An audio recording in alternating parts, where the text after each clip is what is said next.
Om Swastiastu, selamat sore. Om Swastiastu, selamat sore Ibu. Selamat sore. Om Swastiastu, sore Ibu. Sore adik-adik. Apa agak telat Ibu mulainya ya? Jadi ini tadi masih ini nyiapin PPT-nya, masih cari dulu, dibuka dulu PPT-nya. Selamat berjumpa dalam kuliah biokimia hari ini. Setelah kemarin ketemu di praktikum ya. Yang sudah hadir ini berapa orang? 91. Berarti sudah ini ya, lengkap ya. Hampir lengkap mungkin. Ibu share PPT-nya dulu ya sambil.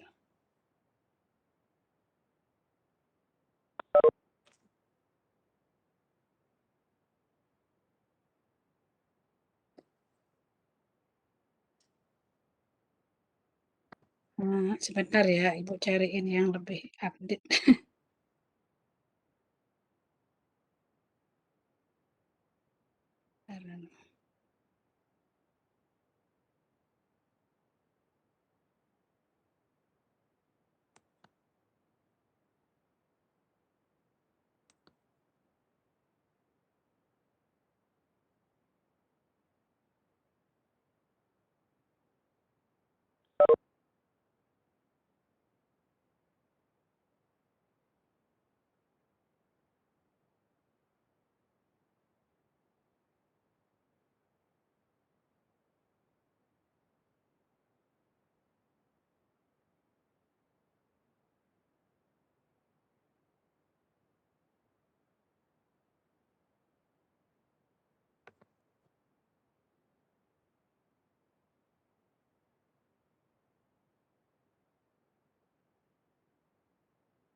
Ya, sambil menunggu, jadi topik yang akan Ibu sampaikan, tugas Ibu adalah membahas tentang metabolisme dan bioenergetika ya.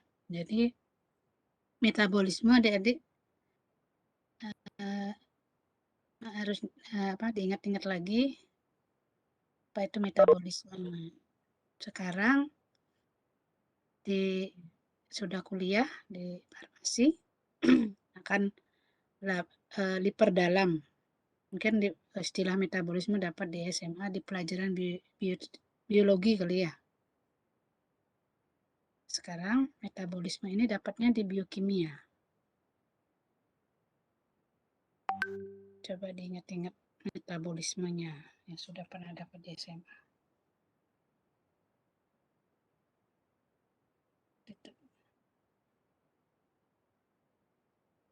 Oke, sudah. Share dulu.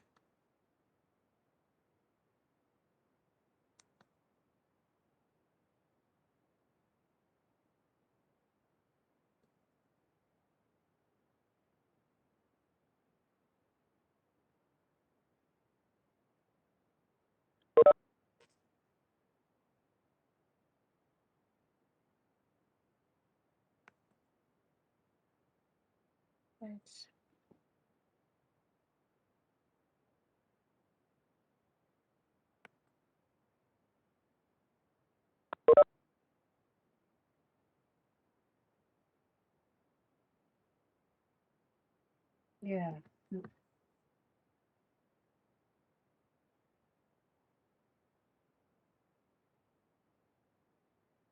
Sudah kelihatan tampil? Halo? Belum. Ini Bu, stop video dulu. Saya belum Ibu. Belum ya? Kok agak gimana nih jaringan? Mungkin agak berat ini kali PPT-nya ini. Tutup videonya coba.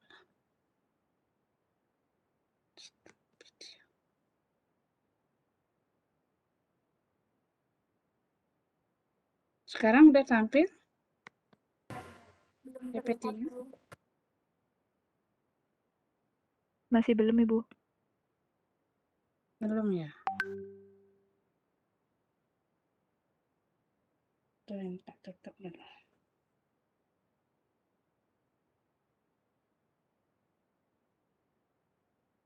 Ya, coba kalau kita mendengar istilah metabolisme, coba kata kuncinya apa? Atau ada yang sudah pernah tahu apa itu metabolisme? Boleh silakan siapa yang Izin berpendapat, Ibu. silakan. Perkenalkan, nama saya Kadek ini Apreti Winem 3. Jadi sepengetahuan Sebentar. saya, Catat dulu. Record dulu ya, Ibu. biar enggak lupa. Ya, silakan. Oh, NIM-nya jadi berapa? NIM 3, Ibu. Iya. Oke, jadi sepengetahuan saya, metabolisme itu adalah reaksi kimia atau rentetan atau seluruh reaksi kimia yang terjadi dalam tubuh suatu organisme. Nah, metabolisme ini itu ada yang katabolisme, ada juga yang anabolisme.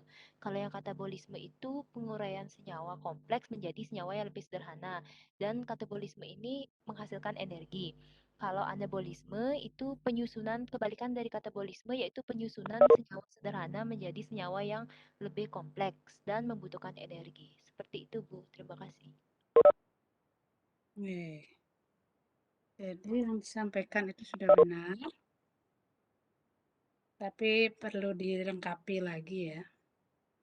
Nah, yang Ibu harapkan adik-adik itu tidak menghafal ya. Jadi kita memperdalam istilahnya dulu, istilah metabolisme. Belum slideshow ya.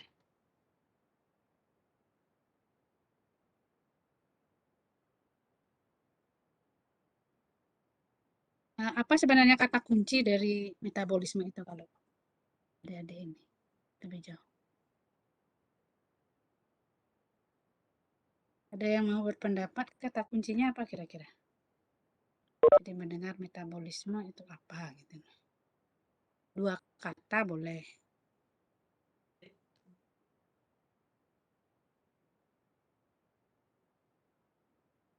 Bisa slideshow ya.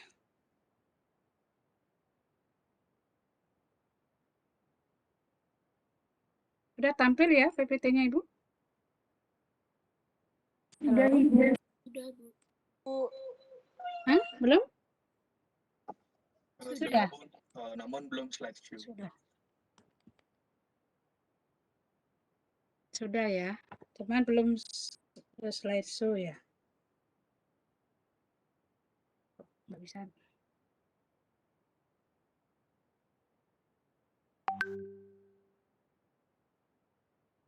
Jadi kata kuncinya apa kira-kira? Izin mencoba menjawab, Ibu. Ya. Yang saya ketahui itu metabolisme itu berasal dari kata metabolismos, itu dari kata Yunani, itu artinya perubahan, Ibu. Ya. Perubahan ya. Perubahan itu, nah karena ini mata kuliah biokimia,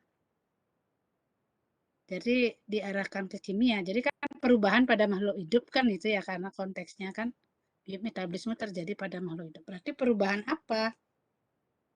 Perubahan itu banyak. Nah, itu. Kalau berkaitan dengan kimia, berarti perubahan apa? Disebut dengan apa? Dari sudut pandang kimia, perubahan itu apa? Yang berubah apanya?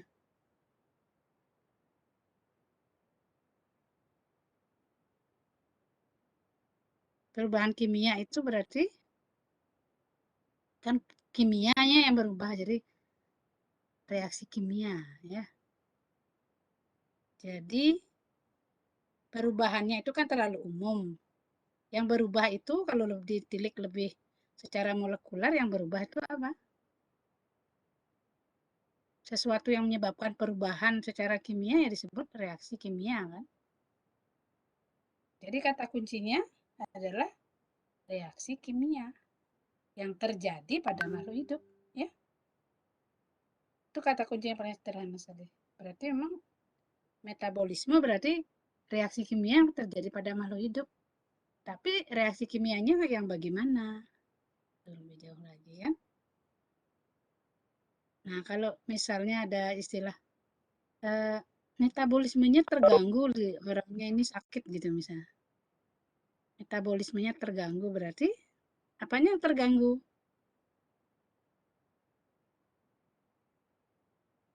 Apanya yang terganggu kalau metabolismenya terganggu?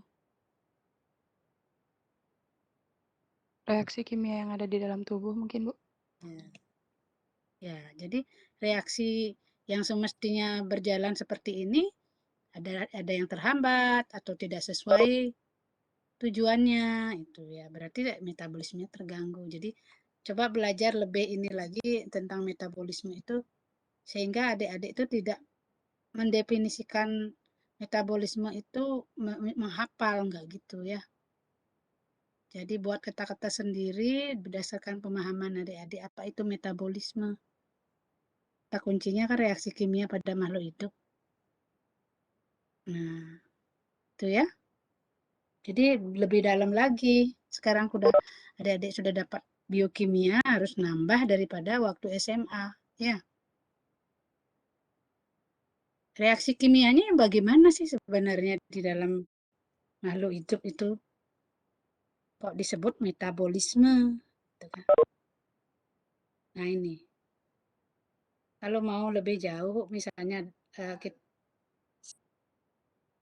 sel itu kan kali ya. Bagaimana sel mengekstrak energi dari lingkungannya? Kok bisa ya? Makhluk hidup itu kan kita untuk dapat energi itu dari mana? Bagaimana kita mendapatkan energi?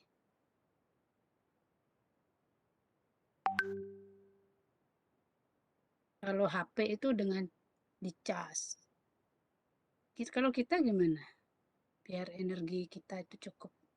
Dari makanan dan minuman, Ibu. makanan. Dari makanan.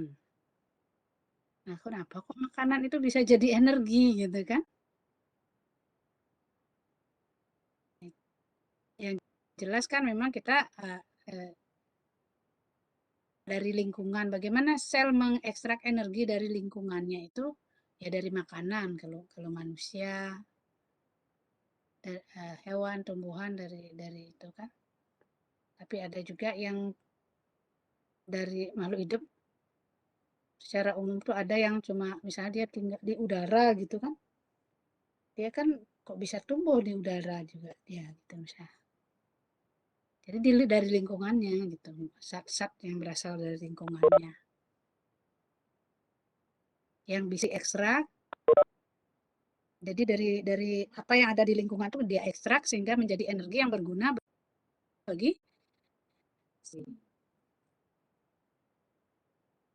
nah, itu bagaimana caranya itu kok bisa kita mendapatkan energi dari makanan ya?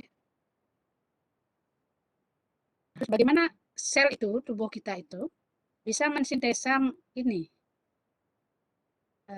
monomer atau building block yang dibutuhkannya dan membentuk makromolekulnya. Jadi bagaimana membangun gitu loh. Jadi yang kecil bisa jadi besar kan berarti membangun. Jadi dari bagaimana itu terjadinya itu kan? Nah, itu kimia secara molekular itu apa yang terjadi pada makhluk hidup kok bisa eksis di tengah-tengah lingkungannya yang ini yang tidak hidup gitu. Malah dia bisa berkembang biak. Jadi bagaimana? Terutama yang mensintesis ini kan.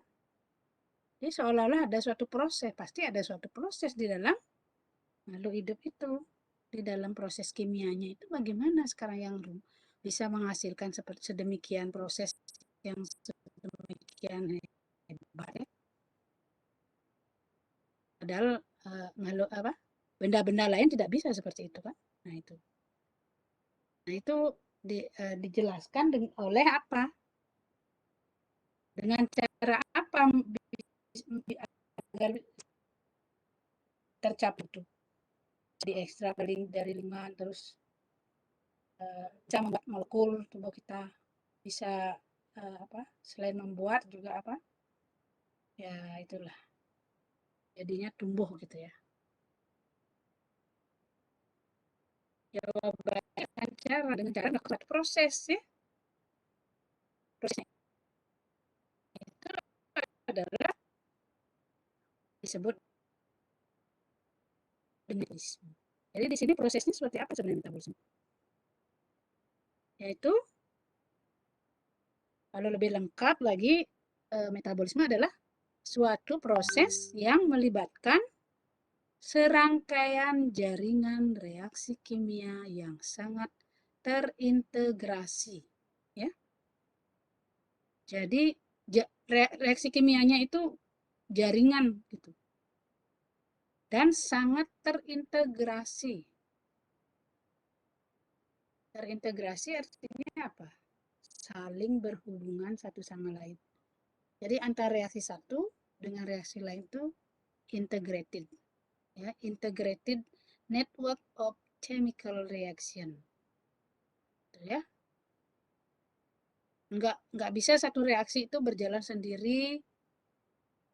Sudah saling mereka bisa saling kontrol gitu ya. Jadi serangkaian reaksi yang saling terintegrasi yang itu secara medisnya lah disebut dengan metabolisme ya. Jadi terbayang adik-adik, jadi ada banyak reaksi kimia saling terintegrasi dan ada suatu jaringan katanya network ya. Jadi saling ini.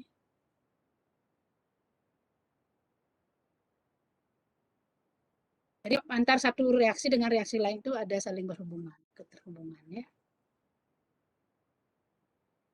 Jadi merupakan serangkaian reaksi kimia yang saling berhubungan yang dimulai dari molekul tertentu dan mengubahnya menjadi beberapa molekul lain atau molekul tertentu yang sangat spesifik. Nah, itu. Ya, bisa ya. Kalau digambarkan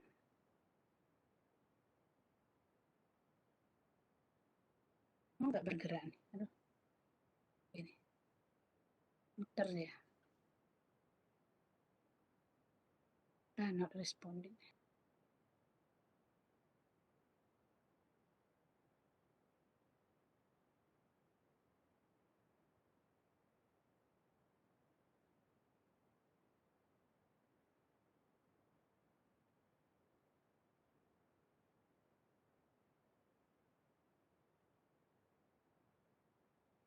Ibu slideshow ya.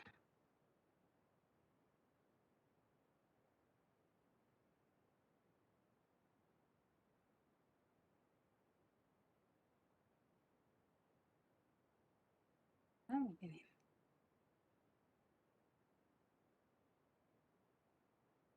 Oke. Slide from current slide. Sudah tampil ya PPT-nya ya? Sudah, Ibu. Ya, oke.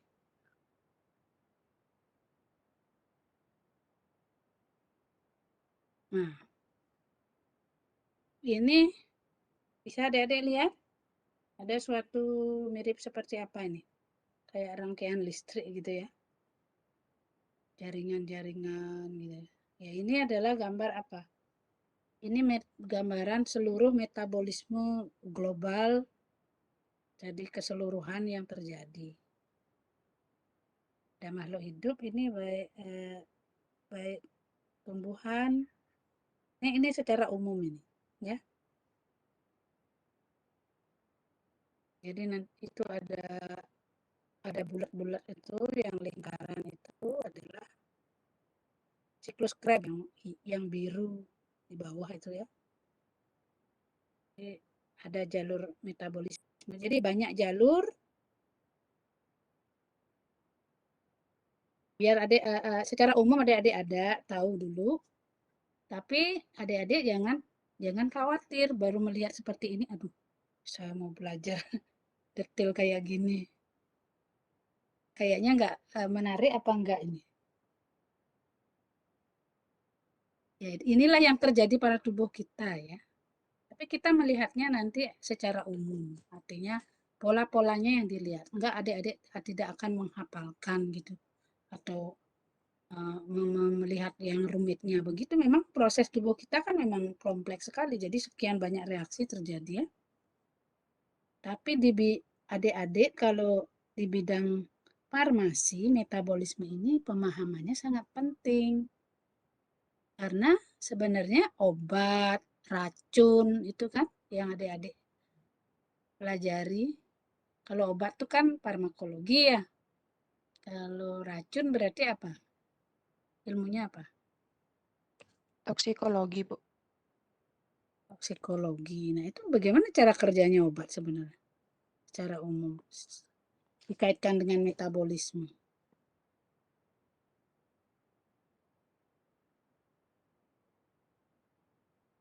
Cara kerja obat apa misalnya? Kaitkan dengan metabolisme. Kalau kita punya obat, tapi kita nggak tahu dia cara kerjanya, mekanisme kerjanya itu sebenarnya belum ini ya,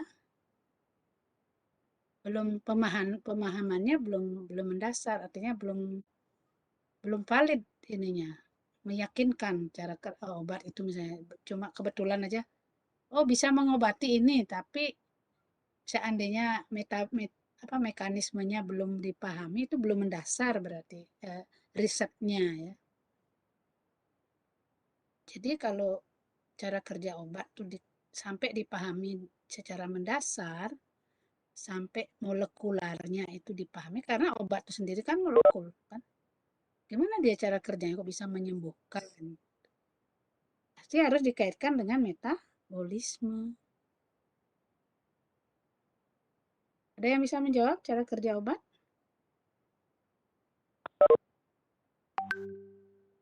Salah satu misalnya.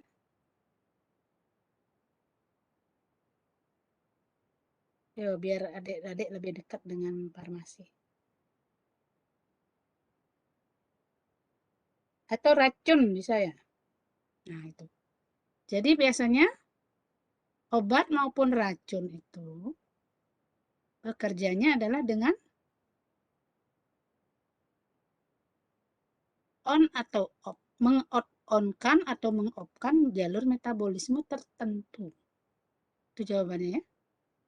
Misalnya jalur metabolisme apa yang di on-kan ya. Kalau obat biasanya itu melancarkan yang tadinya nggak jalan, jadinya dijalankan. Gitu. Yang tadinya jalur apa misalnya, jalur apa? Glikolisisnya misalnya terhambat. Karena apa? Terus ada obat yang bisa memacu itu. Ya. Atau yang mengopkan ada obat apa misalnya obat asam urat misalnya. Allopurinol. Gimana cara kerjanya allopurinol? Jalur biosintesa asam uratnya yang dihambat misalnya. Jadi gimana biar asam uratnya tidak dibuat, sedikit dibuat. Jalur biosintesanya asam urat yang di-cut, dihambat gitu oleh obat itu. Itu ya. Mudah-mudahan adik punya gambaran. Jadi dari yang sering kita dengar gitu, sekarang dibawa ke biokimia, jadi ke molekulernya. Reaksi, jadi ada proses kimianya yang dihambat ya. Misalnya kalau asam urat lah gitu misalnya. Racun pun begitu. Racun biasanya justru memblok kan proses yang seharusnya, misalnya jalurnya harusnya ke sini, ke bawah ini, terus diblok oleh racun. Ya, memblok apa maksudnya? Secara biokimia, memblok jalur itu gimana caranya memblok jalur? Nah, ini yang dipelajari sekarang. Kalau kemarin mungkin kuliahnya sama Pak Wir sama Bu Laksmi itu cenderung ke struktur dan fungsi apa gitu ya, protein. Nah, sekarang ini prosesnya nih, bagaimana antar molekul itu saling ya bereaksi lah. Oke.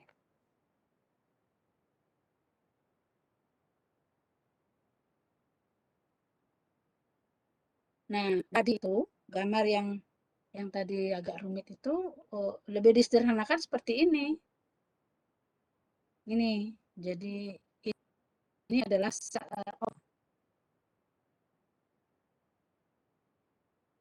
nah, jadi mungkin yang ini yang lebih ini adik-adik. Gambaran yang di ini nih, yang Ibu kasih ini kan lebih ini gambar harus ada lah. Adik-adik nanti sudah belajar metabolisme di apa? Di kepala ya, maaf. Apa di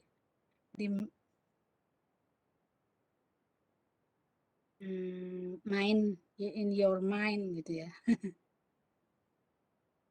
Di pikiran adik-adik itu harus sudah kok ini lagi tampil. Jangan yang ini, enggak ini si Ibu juga enggak hafal ini. Enggak harus hafal sih. Tapi gambarannya ada gitu. Nih, lagi. Yang adik-adik Ibu harapkan ini ada. Misalnya gini, coba lihat. Yang di atas itu ada protein, karbohidrat, lemak, gitu kan. Terus ke bawah, nah, itu ya. Nanti baru Ibu secara detail. Jadi nanti kalau sudah selesai belajar metabolisme, coba balik lagi ke sini. Balik lagi ke gambar ini. Oh, saya sudah tahu ini loh. Oh, begini. Ini loh sebenarnya main apa istilah? Overview-nya gitu ya. Summary-nya gitu ya. Oke, sebelum lebih jauh, kita masih ke definisi dulu ya. Bahwa metabolisme itu ada 2 fase kan? Yaitu apa?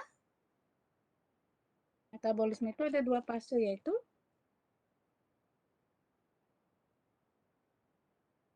udah bisa menjawab? 2 fase yaitu katabolisme dan anabolisme ya. Oh ya, Diantari, tapi gak kedengeran suaranya. Nah, sekarang kita mau membedakan apa bedanya katabolisme dengan anabolisme.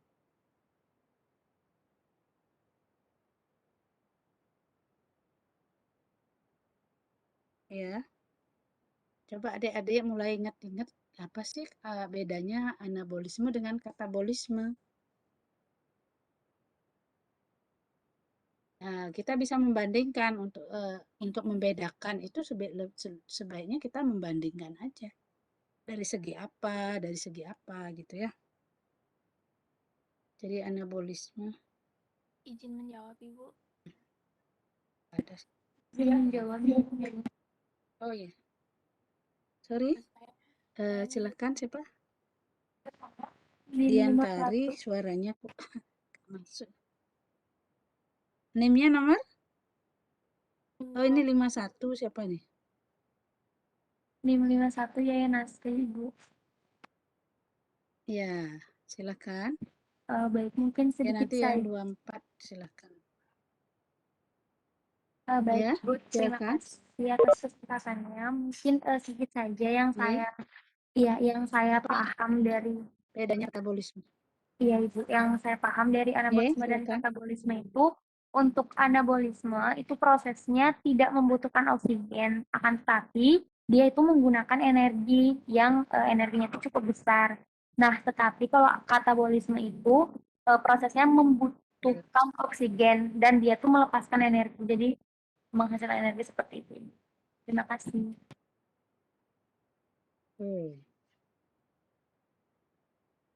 Apa lagi tadi itu? Izin menambahkan, Ibu. Yang 24 ya, silakan.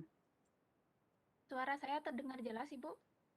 Kecil ya suaranya. Baik, Ya, Ibu. silahkan aja. Saya NIM 24 Niko Pangdiantari. Jadi ingin menambahkan sedikit perbedaan antara katabolisme dan anabolisme jika dilihat dari segi proses. Nah, dari segi proses ini katabolisme ini merupakan penguraian molekul menjadi molekul yang lebih sederhana. Sedangkan anabolisme ini pembentukan dari unit pembangun seperti itu, Ibu. Terima kasih. Oke. Tadi di chat juga sudah ada yang menjawab ya. Oke, ya. Jadi kalau kita ingin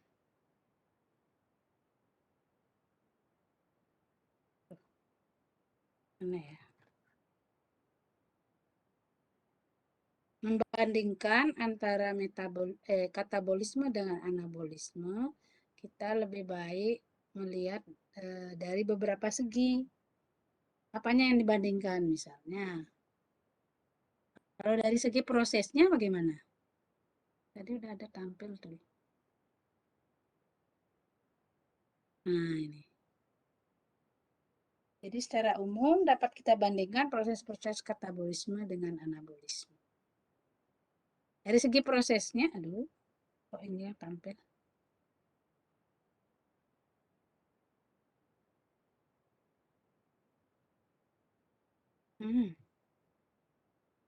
Dari segi proses, kalau anabolisme, kata kuncinya apa kalau anabolisme? Anabolisme Dari itu segi proses. pembentukan, Ibu. Pembentukan. Nah, kata pembentukan ini sinonimnya apa ya? Untuk anabolisme. Mungkin penyusunan atau sintesis, Ibu. Pembentukan, oke. Oke, jadi pembentukan, penyusunan, pembuatan, atau sintesis. Sintesis ini kalau terjadi pada makhluk hidup disebut dengan istilah, kalau proses sintesisnya terjadi pada makhluk hidup disebut istilah biosintesis. Ya.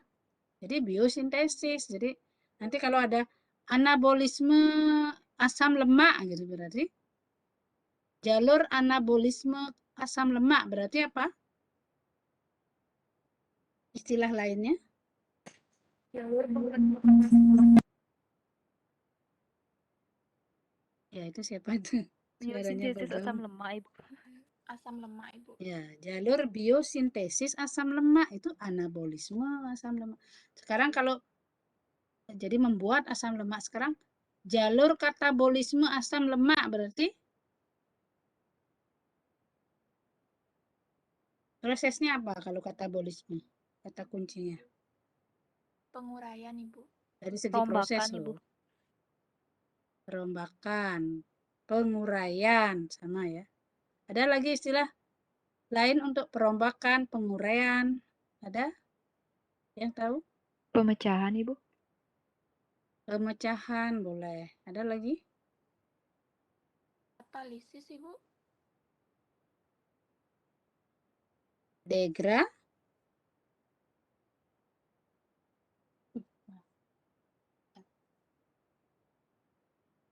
Degradasi ya. Oke, itu deh. Jadi kalau misalnya degradasi asam lemak berarti dipecah ini atau degradasi lemak misalnya biar kurus gitu, biar langsing proses dipaculah proses degradasi lemak dalam tubuh gitu misalnya. Berarti apa? Istilahnya apa kalau degradasi lemak? Istilah kerennya, istilah untuk biokimianya berarti katabolisme asam lemak, gitu ya. Sehingga jadi energi misalnya di lemak dipecah. Dipecah itu pengertiannya ya mengalami katabolisme ya. Oke, itu ya. Degradasi. Jadi nanti kalau dengar ada istilah katabolisme ini, katabolisme itu, degradasi. Oke, itu dari segi proses.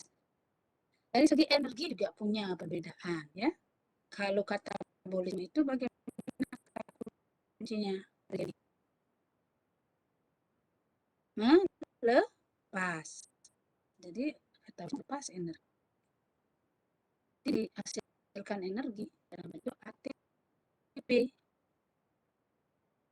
Sedangkan anabolisme biasanya membutuhkan ATP, jadi butuhkan energi untuk melakukan biosintesa. Itu ya. Yang ketiga itu dari segi pola. Polanya juga punya, kalau kita bandingkan dia punya perbedaan. Nah, kalau yang katabolisme gimana polanya? Ibu harapkan Dedek jangan menghafal ya, tapi mencari kata kuncinya yang bisa diingat nanti buat kalimat sendiri. Polanya apa kalau katabolisme? Polanya maksudnya itu pola di dalam jalur itu loh. Nanti di dalam jalur-jalur itu dia polanya bagaimana gitu. Dalam jalur-jalur metabolisme. Ada yang bisa ini menemukan kata kuncinya sudah ya, ketemu? Cari sendiri ya. Katabolisme polanya gimana? Menyatu, Ibu. Menyatu ya. Jadi istilahnya lintas katabolik menyatu menjadi lintas akhir bersama. Jadi jalur-jalur katabolisme itu yang berbagai, misalnya ada banyak jalur katabolisme ya. Misalnya lemak dipecah, terus apa karbohidrat dipecah, apa misalnya itu kalau dipecah-pecah itu pada akhirnya dia menyatu dia menjadi suatu lintas akhir bersama. Jadi kalau seperti sungai dia akan bermuara ke satu titik. Jadi berbagai jalur sungai gitu ya. Ya masing-masing jalur itu jalur katabolisme yang awalnya itu apa, jadi senyawa apa di awal. Itu dipecah-pecah pada akhirnya jadinya sesuatu yang sama nanti. Nanti kita akan melihat maksudnya menjadi apa. Sedangkan kalau anabolisme justru menyebar. Menyebar itu berarti di sini disebutkan lintas anabolik itu masukisme ya. Jadi istilah ikisme, nah itu. Lintas anabolik menyebar banyak jenis produk biosintesis yang berbeda. Nanti apa maksudnya?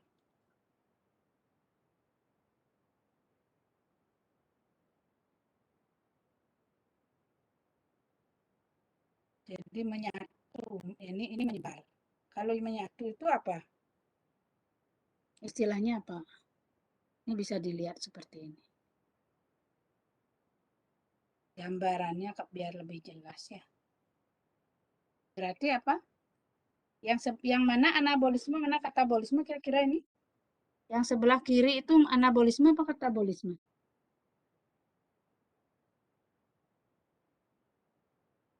Coba dicari yang sebelah kiri itu anabolisme apa katabolisme? Yang sebelah kiri warna merah itu katabolisme, Bu. Oke. Terus? Kalau yang di kanan yang warna biru itu anabolisme. Ya. Coba bisa memberi alasan kenapa ini kan kebetulan di situ ada katabolisme, ada anabolisme. Coba berikan alasan kenapa kok yang kiri itu katabolisme? Ibu, karena tadi kan Ibu sempat menjelaskan bahwa pola dari katabolisme itu menyatu, dia itu kan menjadi satu, terlihat pada gambar, sedangkan pada anabolisme dia itu akan menyebar seperti itu, Bu. Terima kasih. Ya, itu berarti dari segi apa? Polanya ya. Jadi kalau yang katanya, kalau yang menyatu itu konvergen, converging ya, katabolisme. Sedangkan ini menyebar tuh dipergen ya. Oke. Ya kalau sinar, kalau di fisika itu sinar yang konvergen, sinar yang divergen, gitu ya. Ini contohnya apa ini? Ini ada yang menjawab di chat. Oke.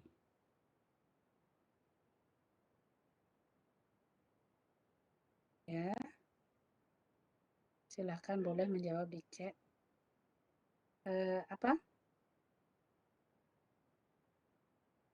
Coba lihat yang menyatunya itu maksudnya apa?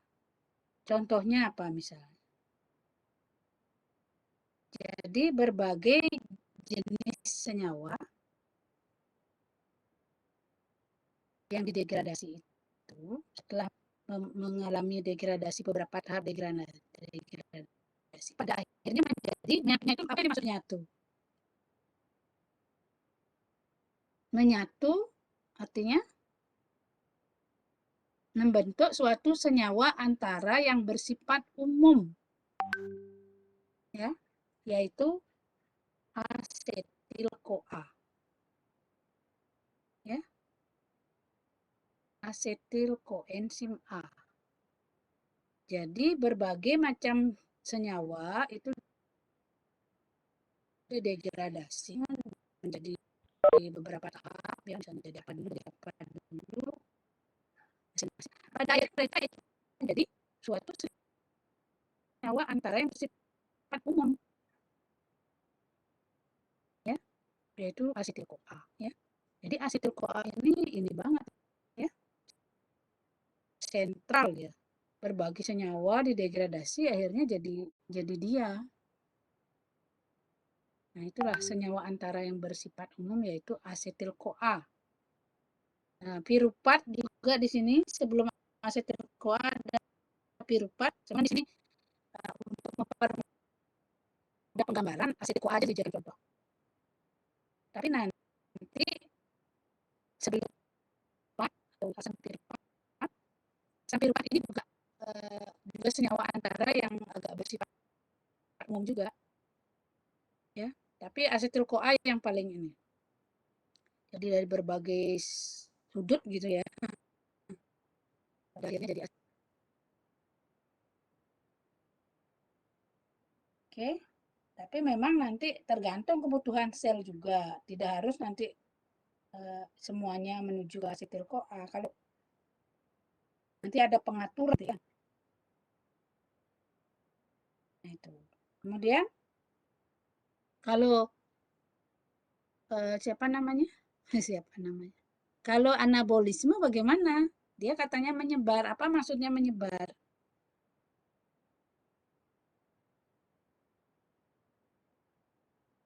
Jelas sekali kelihatan di sini bahwa dari satu jenis senyawa prekursor atau senyawa asalnya itu bisa berubah menjadi berbagai macam produk. Jadi produk yang spesifik, ya. Jadi asalnya di awalnya itu dari senyawa yang spesifik. Jadi dari asetil menjadi asetil-CoA. Jadi ada asetil-CoA beda dengan asetil-CoA. Nah, ini bisa jadi macam-macam. Bisa jadi nanti karotenoid misalnya. Bisa jadi kolesterol, steroid. Ini misalnya jadi apa nih? Dari ini dulu, umum dulu. Terus ke lebih spesifik. Nah, ini bisa jadi karet nih, rubber. Bisa jadi apa dan seterusnya. Bahkan nanti ada yang disebut dengan metabolit sekunder, ya. Nah, yang Ibu jelaskan di dalam kuliah biokimia ini hanya metabolisme jalur utama atau jalur primer. Nanti ada yang disebut dengan metabolisme jalur sekunder. Ya. Khusus untuk metabolisme jalur sekunder itu tidak Ibu jelaskan, tidak. Tapi adik-adik hanya diharapkan bisa membedakan apa bedanya metabolisme jalur primer dan metabolisme jalur sekunder. Ya. Dan itu akan kita jadikan tugas.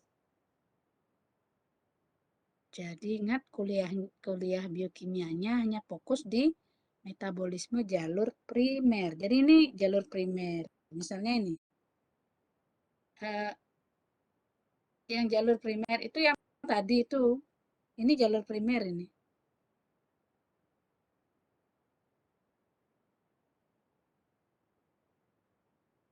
Yang ini. Nah, ini jalur primer ya. Secara umum saja. Artinya jalur primer itu apa? Jalur yang terjadi pada semua jenis makhluk hidup secara umum ya. Nih. Jadi tidak peduli hewan, tumbuhan, mikroba juga ada. Tapi nanti ada yang khusus-khusus. Nah, yang khusus-khusus itu jalur khusus itulah yang sekunder ya. Jalur metabolisme sekunder. Nah, nanti sebelum lebih jauh juga, jadi ingat bahwa ada dua apa istilahnya jalur metabolisme juga. Yang primer itu berarti umum. Jalur primer itu yang terjadi umum dan terus-menerus terjadi setiap saat. Terjadi terus-menerus terjadi. Nah, kalau yang jalur metabolisme sekunder itu yang bagaimana? Jalur metabolisme sekunder itu biasanya terjadi jarang-jarang, kapan-kapan. Sekali-sekali aja terjadi. Tergantung kondisi lingkungan kadang-kadang atau kondisi yang dihadapi oleh dia. Misalnya kelaparan atau tercekam, lingkungannya nggak ini normal. Terus sekali-sekali pada saat tertentu, tidak setiap saat. Itu namanya jalur sekunder. Kemudian, nah, kalau adik-adik pernah dengar istilah metabolit itu apa ya? Apa metabolit? Ada metabolisme, ada metabolit misalnya. Metabolit sekunder itu apa artinya? Sudah yang jawab hasil metabolisme. Maaf, minum dulu ya. Apakah hasil metabolisme saja yang disebut metabolit?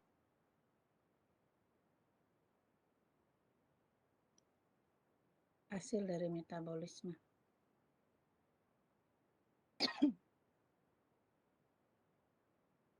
Ya, secara lebih sering metabolit itu dikatakan adalah hasil dari metabolisme. Sebenarnya istilah metabolit itu tidak hanya hasil akhir ya.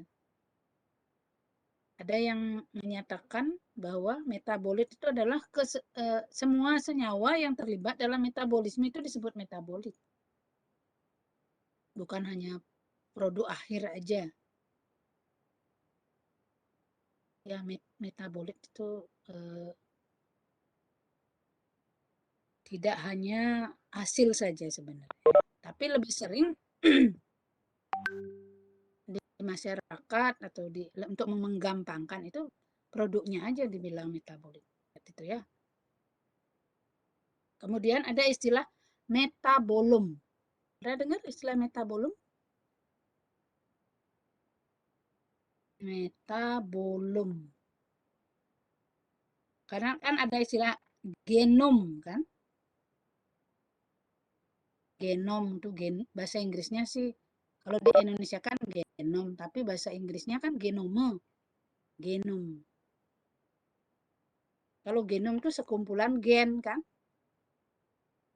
Sekumpulan gen. Misalnya genom manusia, jadi kumpulan gen-gen manusia. Bolong apa kira-kira?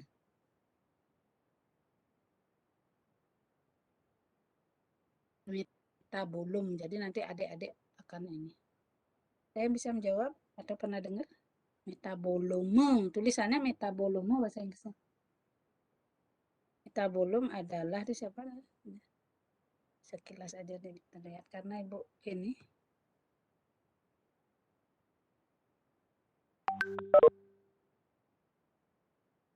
Ya. Metabolum ada yang bisa menjawab? Coba.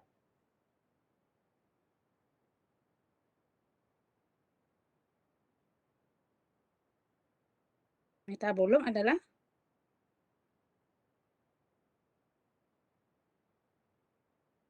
gen lab, ya.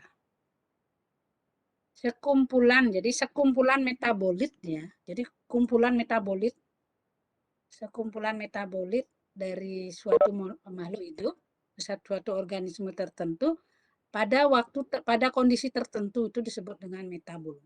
Jadi kumpulan apa yang ada, misalnya pada saat orang itu kelaparan misalnya, nah, misalnya pada saat bakterinya itu dalam keadaan lapar gitu misalnya, itu metabolumnya gimana? Kumpulan metabolit apa yang ada? Gitu misalnya. Atau pada saat tumbuhan ini tercekam gitu ya hidupnya. Kumpulan metabolitnya apa aja yang ada? Itu disebut metabolum. Ya, tuh. Nah, nanti ininya namanya metabolomik kalau istilahnya, kalau studinya ke arah itu. Ya, metabolomik. Oke. Jadi tugas adik-adik adalah sebagai tugas individu membuat tabel perbandingan antara metabolisme jalur primer dan metabolisme jalur sekunder.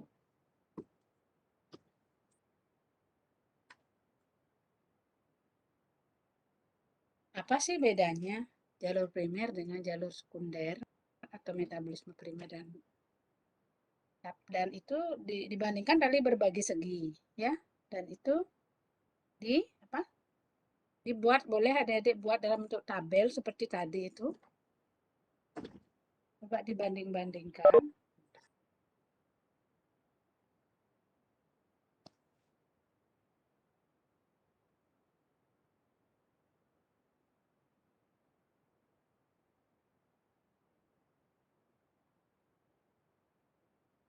Jadi dibandingkan.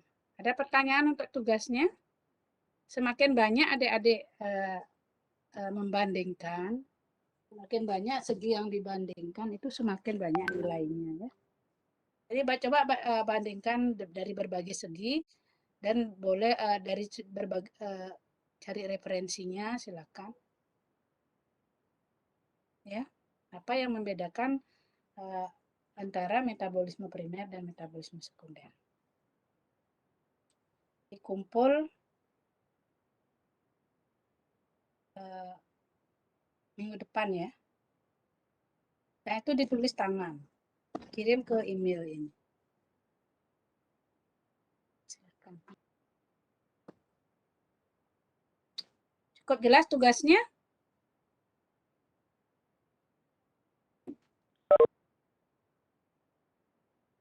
Kalau ada pertanyaan, silakan.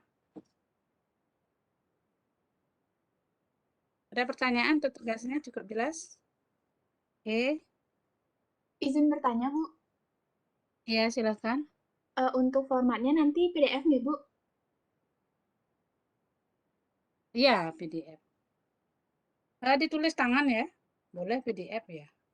Ya sebaiknya PDF lah, jangan biar nggak image. Oke. Terima kasih, Bu. Untuk emailnya mungkin nanti Ibu ginikan lagi ya.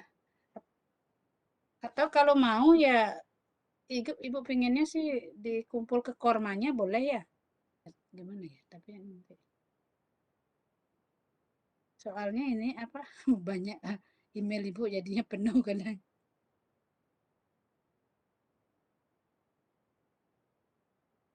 Oke, gimana Baik, ya? Bu. Untuk kalau dari Cornell berarti nanti kita buatkan link Google Drive aja nih, Bu, untuk jawaban dari teman-temannya nih, Bu. Iya sih boleh aja. Cuma kadang-kadang takutnya ini saling ini nanti. Tahu temannya tahu. Jadi contek. Ya nggak apa-apa kirim ke email aja. Ya, oke ya. Itu sudah.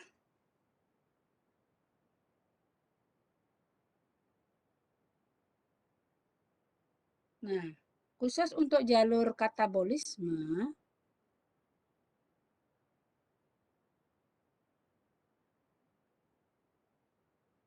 mungkin Ibu ini aja ini cariin ini lain lah. Sebentar. PPT yang lebih ini.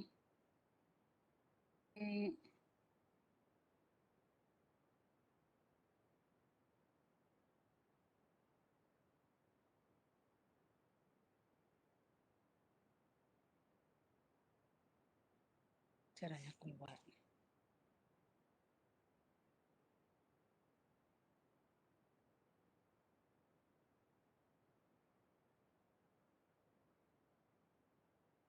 Coba stop sharing dulu, stop sharing.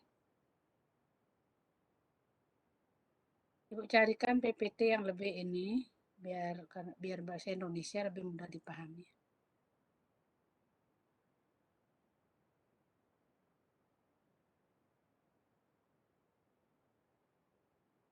Kalau memungkinkan ya.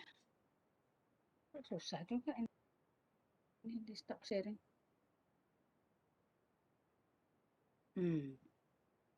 Coba Ibu cari ini, tutup dulu.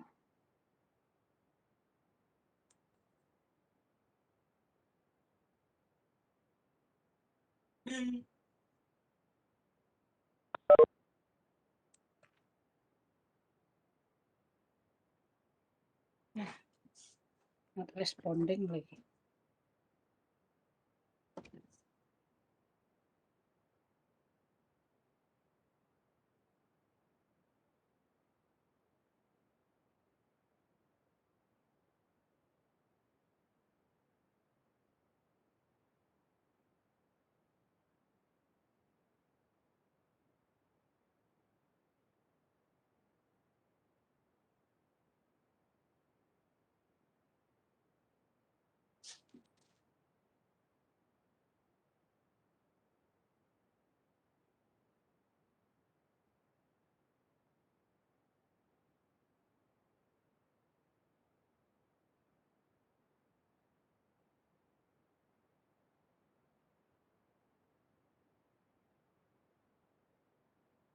Katabolisme.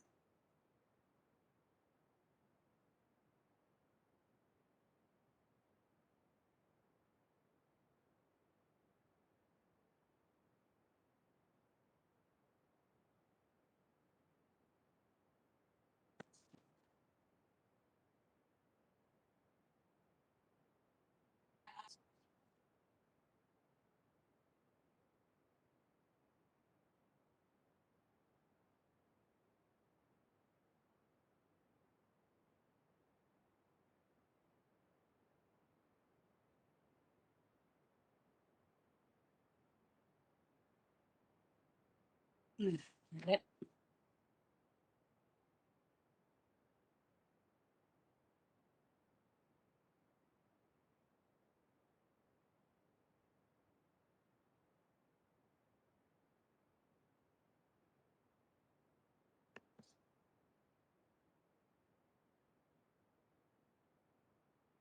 Ya, biar enggak ini. Jadi Ibu akan menjelaskan bahwa contoh lebih detail sedikit untuk katabolisme. Katabolisme ini dibagi, katabolisme itu terjadi bisa secara aerob maupun anaerob. Kalau aerob itu berarti apa? Kalau kebetulan cukup oksigen, ya. Jadi kalau cukup oksigen maka disebut dengan katabolisme aerob. Nah, tapi kalau kurang oksigen atau hampir tidak ada oksigen itu jalurnya bisa beda, sama-sama katabolisme tapi jalurnya bisa berbeda. Jadi contohnya misalnya kalau mikroba lah, yang lebih mudah dipahami kan mikroba. Kalau mikroba dalam keadaan aerob, metabolisme akan berbeda dengan kalau dia dalam keadaan anaerob kan gitu. Termasuk juga manusia bisa seperti itu. Kapan kita anaerob kondisi kita? Tidak ada ya. Jadi begitu. Jadi jalur itu juga tergantung pada kondisi. Ngapain nih Bu? Tutup. Sudah terbuka tadi.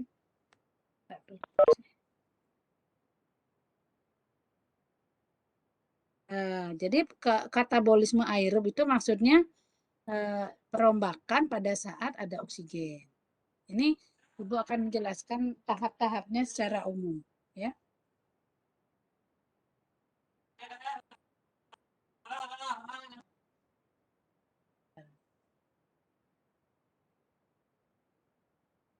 Dari sini.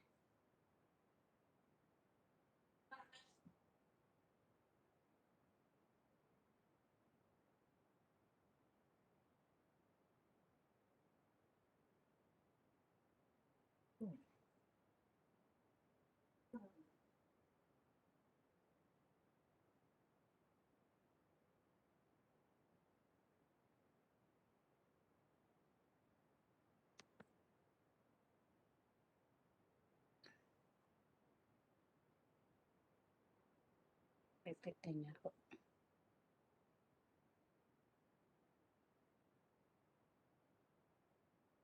Jadi dibagi 3 ya. Jadi jalur katabolisme aerobik itu dibagi 3, yaitu tahap 1, tahap 2, tahap 3. Tahap 1 itu adalah berbagai jenis senyawa, itu berbagai jenis building block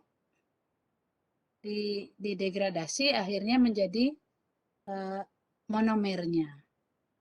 Kok building block. Makromolekul, berbagai makromolekul didegradasi menjadi monomer. Contohnya apa? Makromolekulnya misalnya polisakarida didegradasi menjadi apa?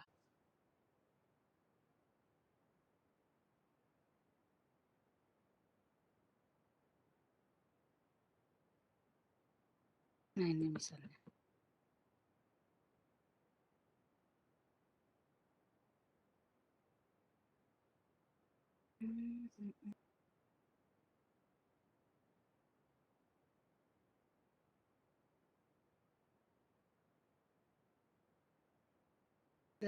Jadi misalnya contoh-contoh makromolekul, ingat biomolekul atau makromolekul yang besar di dalam tubuh makhluk hidup apa saja?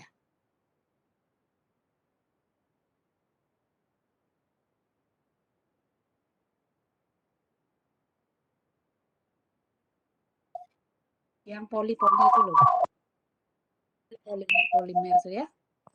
Izin menjawab, Bu. Nah, Ibu mau share.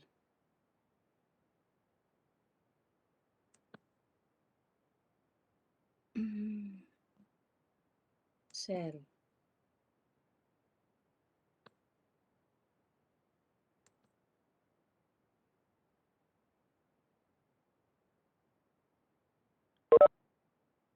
Jadi tahap pertama itu yang besar-besar di degradasi tahap pertama yang besar-besar dipecah dulu menjadi monomernya, ya. Nah, itu sebenarnya dalam tubuh kita terjadinya di mana ya? Tahap pertama.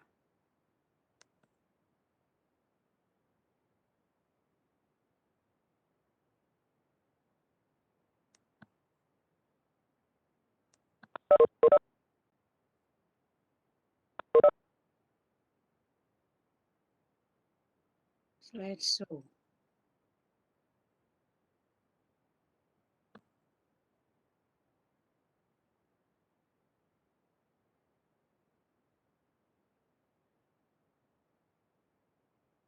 Slideshow-nya.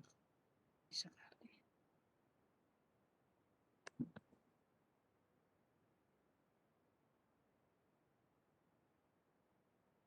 Tahap pertama itu apa ya? Yang paling atas itu ya.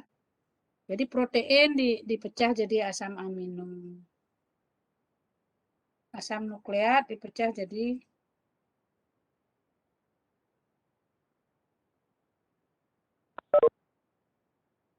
slideshow ya.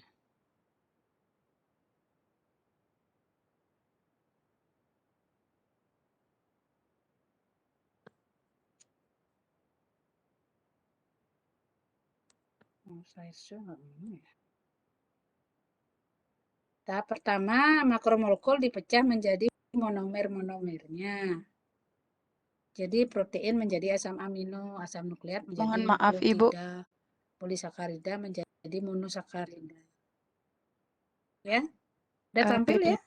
PPT-nya belum terlihat, Ibu. Gimana? Oh, belum ya. Di Ibu sudah ini. Ya, lihat ya.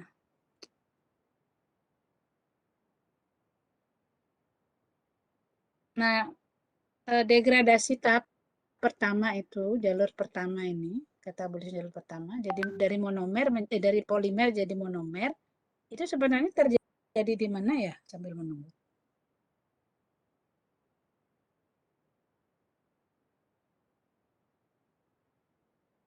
Misalnya, protein diubah menjadi asam amino.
Gimana?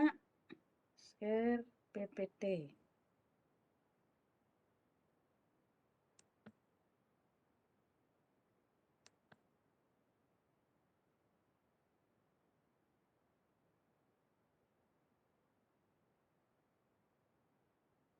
Masih muter-muter PPT-nya.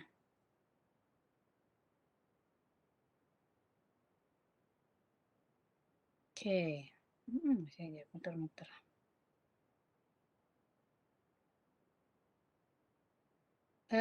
Itu terjadi di mana ya kira-kira tahap 1 itu? Pada lambung mungkin. Pada lambung. Lambung itu merupakan bagian dari proses apa? Alat-alat apa? Organ-organ apa?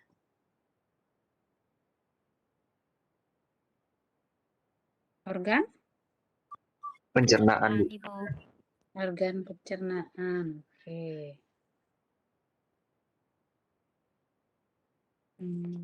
Berarti kira-kira bagaimana? Tahap 1 itu terjadi dalam proses apa?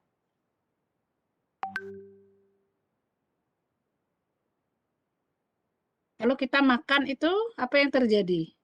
Sebenarnya proses pencernaan ini pun merupakan bagian dari kuliah biokimia ya. Cuma karena waktunya tidak memungkinkan secara detail membahas proses pencernaan yang gitu. Tapi beda dengan proses pencernaan yang adik-adik pelajari di apa itu fisiologi atau apa. Kita lebih fokus ke jalur-jalurnya. Nah, kalau dalam proses pencernaan tuh baru sampai tahap apa? Baru tahap 1 aja dari jalur katabolisme, ya. Kenapa? Karena kalau kita makan itu pada akhirnya jadi apa sih?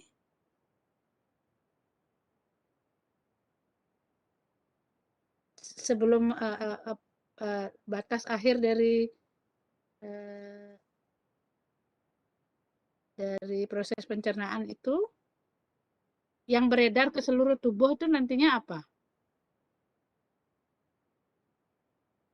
ATP, dia menjawab ATP. Sebelum ke ATP ini, ATP itu kan belum proses pencernaan kan belum sampai ATP ya. Jadi kalau misalnya kita makan, terjadi organ-organ pencernaan apa saja, habis itu ujungnya mana? Sampai tahap apa? Jadi apa dia ujung akhirnya makanan itu? Di katabolisme yang jelas kan kalau kita makan kan terjadi katabolisme ya. Degradasi. Terus di mana? Ujungnya jadi apa? Kan ujungnya jadi apa? Kira-kira? Ayo, ujungnya jadi apa? Kalau kita makan. Saya kita makan karbohidrat, polisakarida, glukosa, ada yang jawab glukosa. Glukosa itu kalau kita makan polisakarida. Nah, glukosa itu tergolong apa?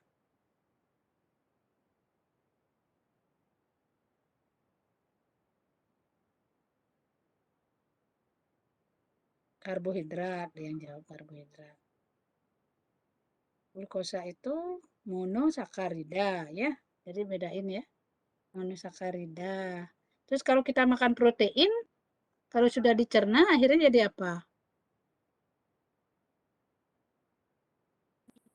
Kalau kita makan trigliserida atau lemak, berarti ujungnya jadi apa?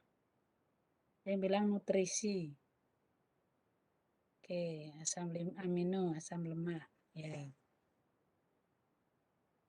Nah, itu. Berarti sebenarnya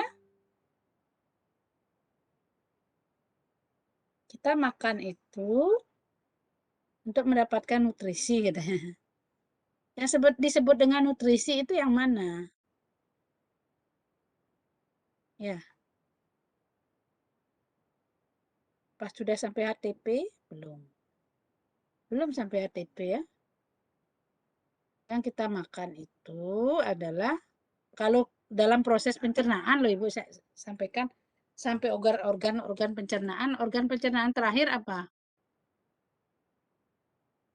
Usus halus kan? Di usus halus itu dari mulut sampai usus halus itu apa yang terjadi di usus halus? Oke, di usus halus itu apa? Sampai di usus halus apa yang terjadi? Sari-sari makanan kan ya namanya. Jadi proses pencernaan kan mengubah makanan yang besar itu akhirnya jadi sari-sari makanan istilahnya waktu di SMA mungkin itu di biologi. Sari-sari makanan itu sebenarnya apa? Cara molekular itu sari-sari makanan itu sudah molekul apa sih itu?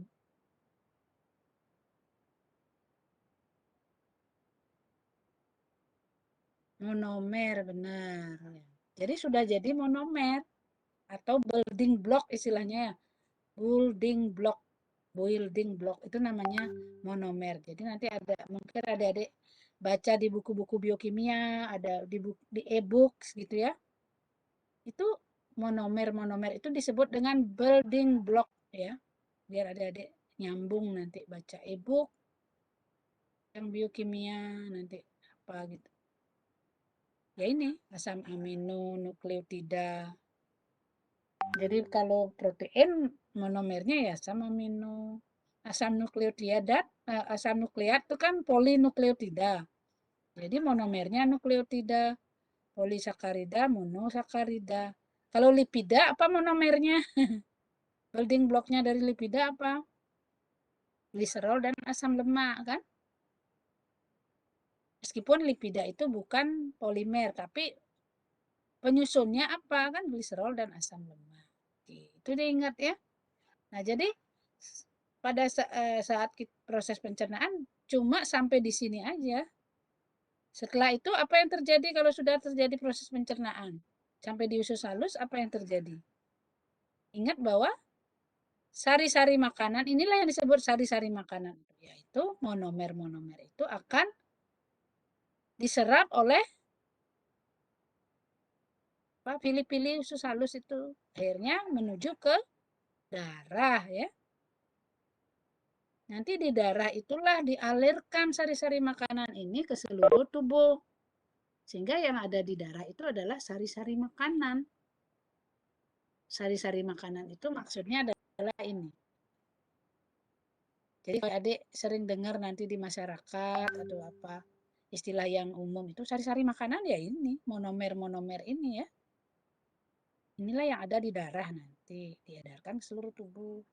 Nah sekarang selanjutnya, jadi itulah yang disebut dengan tahap 1 ya, dari jalur katabolisme. Aduh kok masih muter ini. Sudah tampil PPT-nya Ibu? Sekarang udah nggak muter. Mudah-mudahan udah tampil. Ibu akan menampilkan yang ini. Nggak bisa bergerak.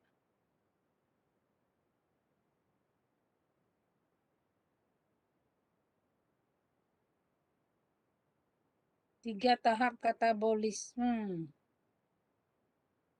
Tahap 1 seperti itu. Coba Ibu slide itu ya. From current side. Ya, sudah tampil ya. Tahap pertama itu adalah makromolekul sel dipecah menjadi molekul unit pembangun atau monomernya. Jadi misalnya polisakarida dipecah menjadi monosakarida. Udah ya, udah cukup jelas ya tahap 1 ya. Nah, kemudian di tahap 2 apa yang terjadi?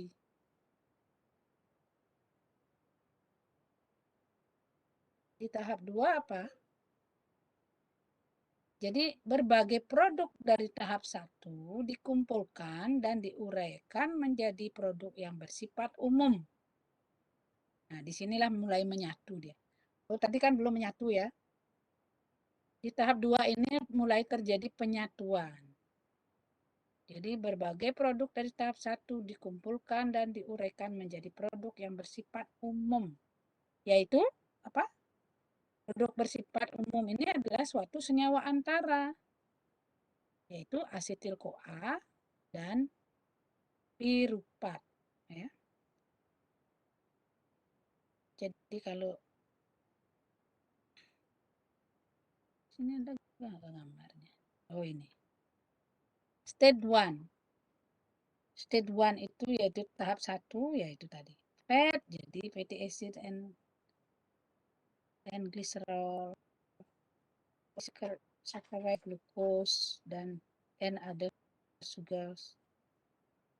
Protein jadi amino acid itu stage 1 ya. Jadi stage 2-nya apa? Tahap 2-nya berbagai produk ini, produk tahap 1 ini dikumpulkan antara yang bersifat umum yaitu asetil-CoA. Jadi asetil-CoA inilah yang disebut dengan menyatu. Itu tahap 2. Tahap 3 apa? Sorry. Nah, berbicara tentang nanti lah. Sebelum ke itu ya. Tahap 3 apa? Tahap 3 setelah mereka menyatu jadi suatu senyawa antara di tahap 2. Di tahap 3 apa? Katabolisme mengarah pada siklus asam sitrat. Nah, di sini mulai berperan. Di tahap 3 itu ada siklus asam sitrat. Jadi nanti menuju ke siklus asam sitrat ya. Bentar.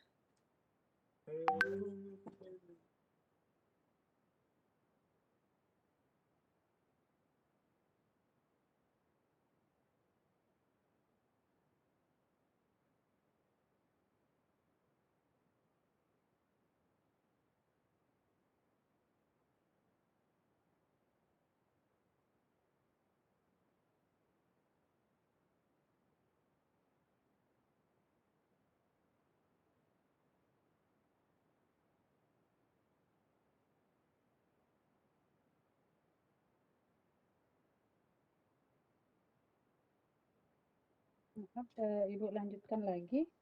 Jadi tahap 3 itu mulai ke siklus asam sitrat ya.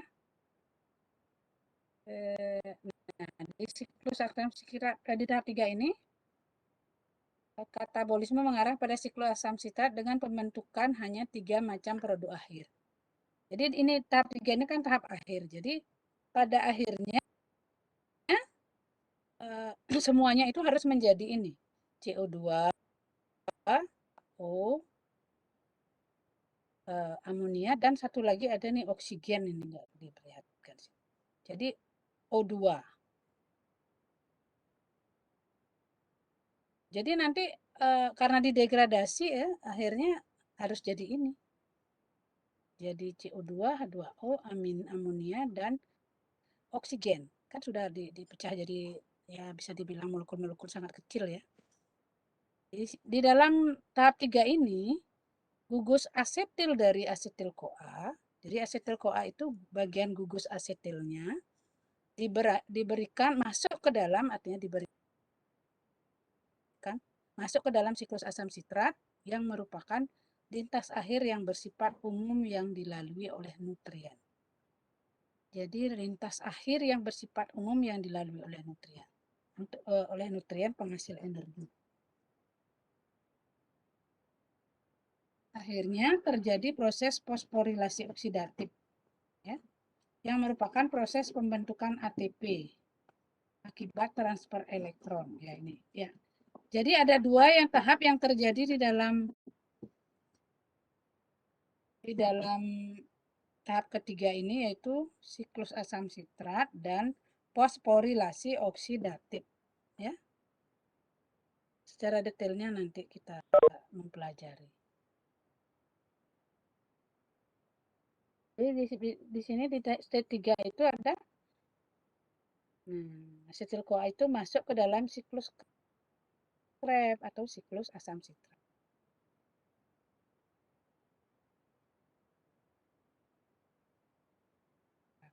Asetil-CoA yang masuk gugus asetil saja ya. Kemudian baru masuk ke menuju ke fosforilasi oksidatif atau oksidatif fosforilasi. Itu namanya stage 3 ya.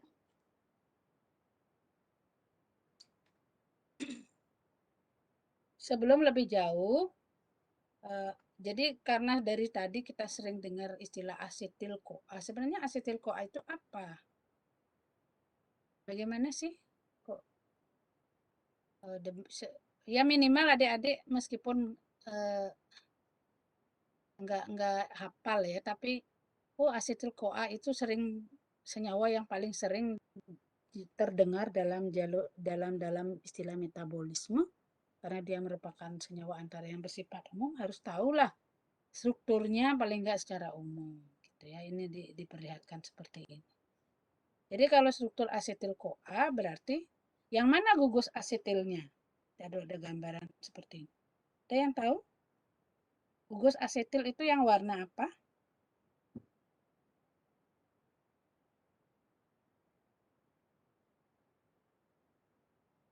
Yang berwarna pink. Oke.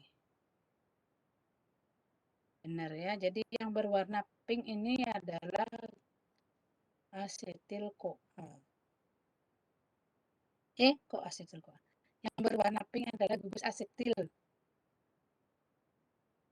Gugus asetil itu seperti apa ya? Coba organiknya ya.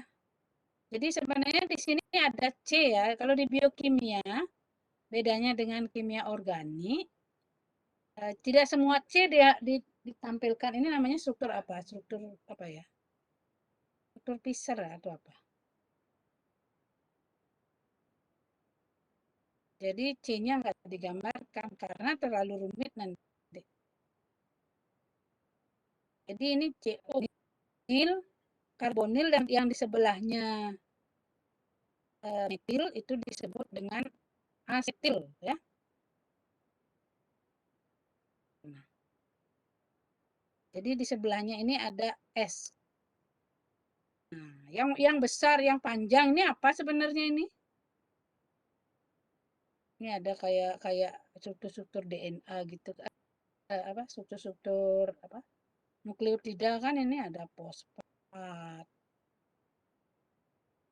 Ini ada basa nitrogen ini apa sebenarnya? Ada yang tahu? Ini asetilnya, gugus asetilnya yang warna pink. Yang banyak ini adalah apa? Koenzim A, ya.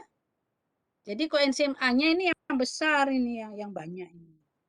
Tapi adik-adik nggak usah menghafalkan koenzim A-nya ini nggak usah dihafal atau jangan diingat yang rumit terusnya ini hanya sebagai penggambaran. Sehingga nanti kalau tuliskan struktur asetil-CoA, ya ini cukup koenzim A gitu aja. Yang koenzim A, S, asetilnya digambarkan, ya. Jangan nanti yang semua ini digambarkan ya terlalu rumit. Nggak mungkin siapa juga nggak akan hafal ini. Kecuali googling. Ya, jadi yang perlu diingat struktur asetil-CoA ya ini, gugus asetilnya ini. Nah, kenapa asetil-CoA dikatakan mengandung 2C? Sedangkan piruvat mengandung 3C. Ada yang bisa menjawab? Jadi di atom karbonnya itu tinggal 2. Benar tinggal 2 di asetil-CoA? 2C katanya. Ya benar, ini C-nya di sini kan di karbonil ya, yang di pink aja dilihat ya. Karbonil pegang 1 sama metil kan C-nya 2. Ya koenzim A ya yang lain ini semua koenzim A. Ini akan dilepas nih nanti. Jadi kalau asetil CoA ini masuk ke dalam siklus Krebs, gugus asetilnya aja yang masuk ke dalam siklus Krebs. Sementara bagian koenzim A-nya akan dilepas kembali. Siap, setelah dilepas dia siap menerima lagi gugus asetil ya. Jadi seperti itu sini digambarin udah gitu ya. CoA-nya dilepas. Itu ya koenzim A-nya yang rumit itu tadi. Oke. Itu gambaran gugus asetil kenapa dia 2C. Sedangkan kalau piruvat gimana? Piruvat itu 3C. Asam piruvat. Gimana rumusnya asam piruvat? Ya, itu misalnya. Oke. Ibu akan menjelaskan sedikit hari ini sebelum diakhiri tentang siklus asam sitrat sedikit ya. Siklus asam sitrat itu kan karena ini jalur yang penting sekali. Buka apa ya? Sangat tadi ya. Coba lihat nih. Siklus asam sitrat itu ingat siklus asam sitrat ini punya banyak istilah kan? Apa saja yang Adik ketahui siklus asam sitrat itu nama lainnya apa?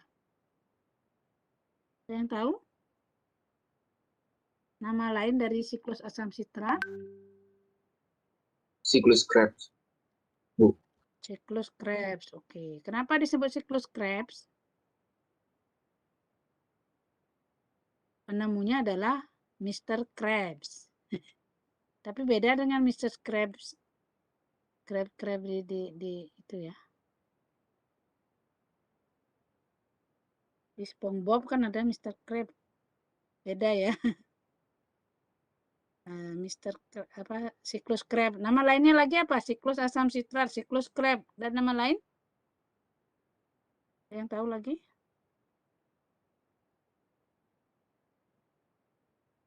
Siklus TCA.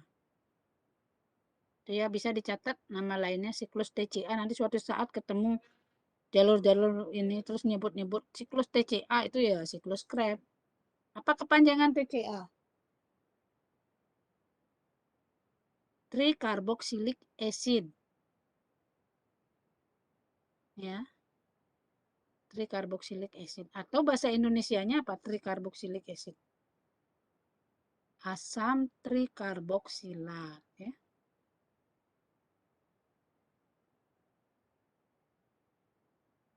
Kalau dengar kata-kata asam trikarboksilat berarti apa itu? Trinya itu berarti apanya yang tri?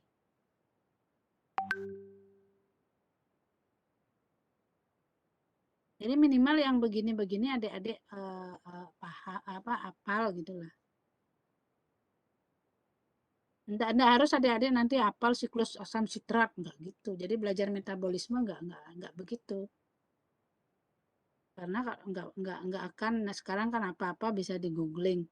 Tapi polanya yang harus belajar adik-adik itu mencari apa ya, polanya apa itu. Kalau itu dapat nanti gampang. Detail-detailnya kan sudah semua ada sekarang. Mau cari siklus asam sitrat apa? Tapi coba cari inti-intinya itu apa itu. Jadi itu yang, dan itu bisa dikaitkan dengan konsep lainnya. Itu caranya belajar sekarang adik-adik ya. Apa? Kenapa disebut siklus asam sitrat?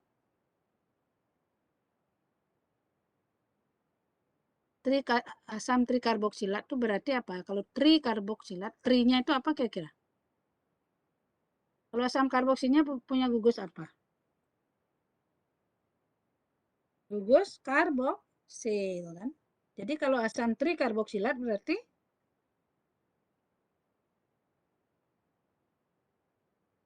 asam trikarboksilat, asam karboksilat yang punya 3 gugus karboksil. Ya, oke. Jadi ada 3 gugus karboksilnya.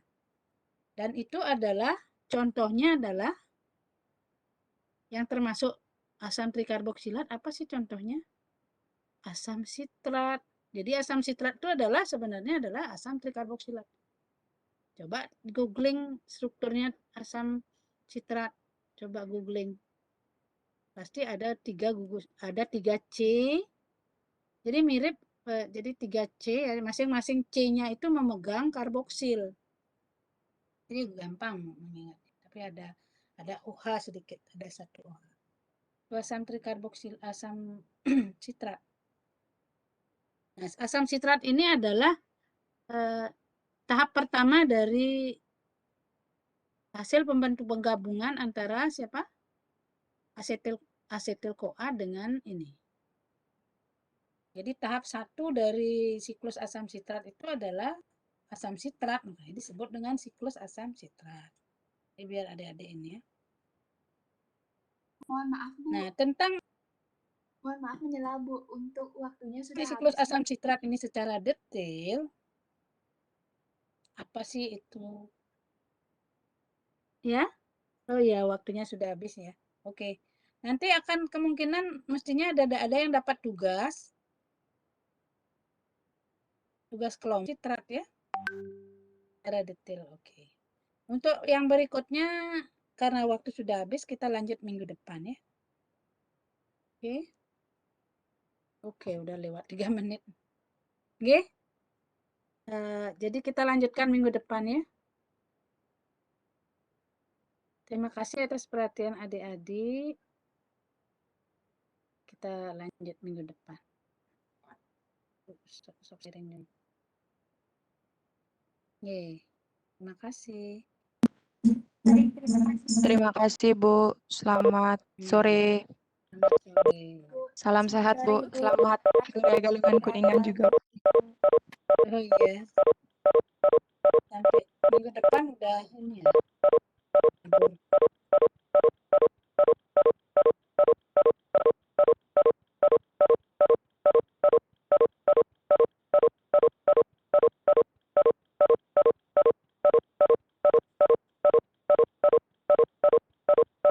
Tugasnya silakan dikerjakan ya. Kumpul nanti.